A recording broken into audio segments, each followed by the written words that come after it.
السلام علیکم ورحمۃ اللہ وبرکاتہ۔ اچھا، یہ مجھ سے سوال پوچھا گیا تھا پہلے، میں نے اس کا جواب ریکارڈ کروا دیا ہے۔ اس میں میں نے اشارتاً اس چیز کا ذکر کیا تھا حق مہر کا،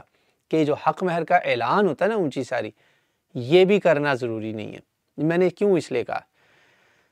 حق مہر جو ہے نا، اس پر بھی ہمارے معاشرے میں بہت زیادہ کہیں ریاکاری ہے اور کہیں بے عزتی ہے، لوگوں کی انسلٹ کی جاتی ہے اور کہیں پر لوگوں میں تفاخر کیا جاتا ہے۔ دونوں ایکسٹریمز ہیں، اور اس سے بچنے کا حل ہی یہی ہے کہ آج کے دور میں جو گواہان ہیں نا، بس ان کے سامنے حق مہر پتہ ہے انہیں، خاندان کے جو بڑے بیٹھے ہیں وہاں پہ جو نکاح کے لیے دونوں طرف کے، بس اس کو پتہ ہے یار کیوں آپ نے اعلانات کرنے ہیں، دکھاوا کریں گے تو مریں گے، اور کم ہوا تو بے عزتی، تو باتیں سنیں گے، کہ دونوں طرف ہی پٹتے ہیں۔ دنیا تو دو دھاری تلوار ہے۔ الحمدللہ اس پر میرا جو طرز عمل ہے نا، وہ میں یہ کرتا ہوتا ہوں، انگلش میں چونکہ میں یہاں ایجاب و قبول کرواتا ہوں تو میں آپ کو بتا دیتا ہوں، نکاح پڑھانے والے بھی سن لیں، تو میں کہتا ہوتا ہوں مسٹر سو اینڈ سو یا Miss so and so with the agreed upon conditions and the dowry, do you accept such and such to be your lawful husband in Islam in accordance with Quran and Sunnah؟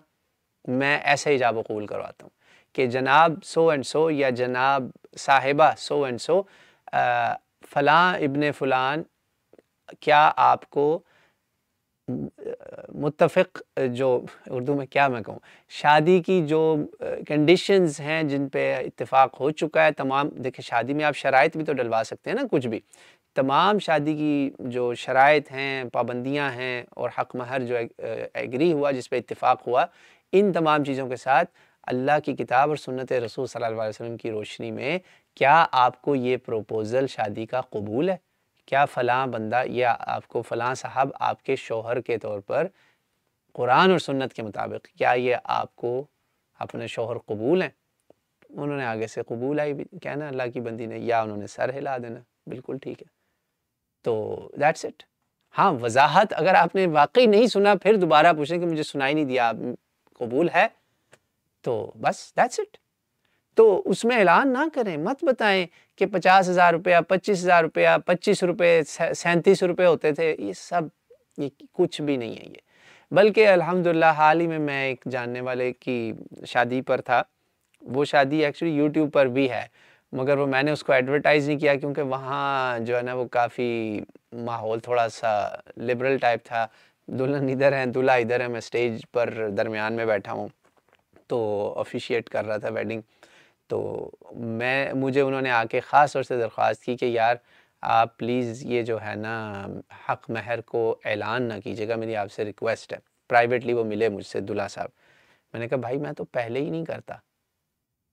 اور میں نے کہا میں آپ کو ایک بات بتا دوں،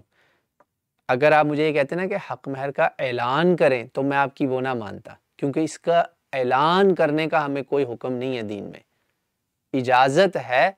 حرام نہیں ہے، مگر یہ حکم بھی نہیں ہے۔ تو آپ مجھ پہ کوئی ایسی پابندی نہیں لگا سکتے جو اللہ اور اللہ کے رسول نے نہیں لگائی۔ تو آپ نے جو مجھے کہا ہے وہ میں آلریڈی وہی کرتا ہوں، فکر نہ کریں آپ۔ تو میں الحمدللہ نکاح کے معاملے میں ڈکٹیشن لینے کا عادی نہیں ہوں۔ الحمدللہ میرا طرز عمل ایسا ہی ہے کہ میں وہی لوگوں کو، الحمدللہ میری سمجھ ہے، الحمدللہ ہر کوئی شاید ہی کوئی ایسا ملک ہو جہاں کے لوگوں کا نکاح نہ ابھی تک کروایا ہو، الحمدللہ کئی ملکوں کے لوگوں کے نکاح کروائے ہیں، اور میں الحمدللہ اللہ کی کتاب اور سنت رسول صلی اللہ علیہ وسلم کے مطابق نکاح کروانے کی کوشش کرتا ہوں، اللہ کی رضا کے لیے کرتا ہوں، اور میں پھر اس میں ڈکٹیشن نہیں لیتا، میں وہ فالو کرتا ہوں جو قرآن اور سنت ہے۔ کسی کو پسند ہے تو ٹھیک ہے، نہیں پسند تو آپ کہیں اور سے کروا لیں، کوئی اور دوست یار بٹھا کے اپنے مرضی کا نکاح کروا لیں، وہ اب ہوگا اللہ کے ہاں نکاح نہیں، وہ آپ کے اور اللہ کے بیچ میں۔ I am not going to just take dictations in this matter۔ تو یہ ہے میرا طریقہ طرز عمل۔ الحمدللہ اللہ تعالیٰ مجھے اس میں استقامت دے، اور نکاح پڑھانے والوں کو بھی استقامت دے کہ وہ اللہ کی کتاب اور سنت رسول صلی اللہ علیہ وسلم کے مطابق شادیاں کروائیں، برکتیں انشاءاللہ اپنے لیے بھی سمیٹیں اور دوسروں کے لیے بھی۔ واللہ اعلم۔